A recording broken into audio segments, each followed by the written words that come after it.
Àngela, què és el tortosí? El tortosí és parlar de transició. Hi ha algun lingüista que això de transició troba que no és un terme adequat, però en principi el que volem remarcar és que és un parlar que té característiques d'altres, no? Diguem-ne, característiques que baixen del nord, com he dit abans, del nord occidental, l'article lo i així, i característiques que tenim ara del sud, però no voldria dir que és que pugen del sud, no, sinó que són trets que ens estaven estesos a la llengua i que han anat reculant i que en un lloc determinat s'han quedat. No?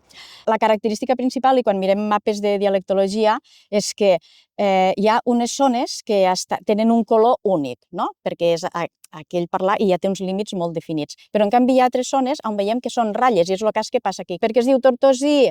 Doncs partim dels Ilercavons, no? Tota la zona de la Ilercavònia, dels ibers.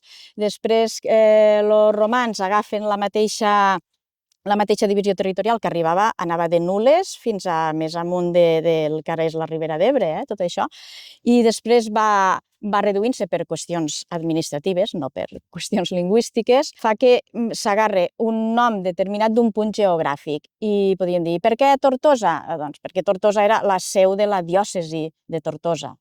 I llavors s'agarra un nom geogràfic d'una ciutat que tingués també un pes cultural important. Per exemple, pensem en el seminari, no? El seminari de Tortosa, els estudis de capellans. Un munt de gent dels pobles dels ports i del maestrat, clar, on anaven? A Tortosa, i tot això te dona aquesta referència, vull dir que no és una terminologia actual de dir, mira, ho han posat i per què no han agarrat un nom d'un poble valencià? No, és que aquesta naturalitat en què els estudis se feien a Tortosa li donava aquesta capitalitat i per això es diu tortosí, que no vol dir parlar de la ciutat de Tortosa. Quan parlem de tortosí no ens estem referint a això, ens estem referint a este parlar de transició o en este parlar que té unes característiques entre el nord occidental i el valencià.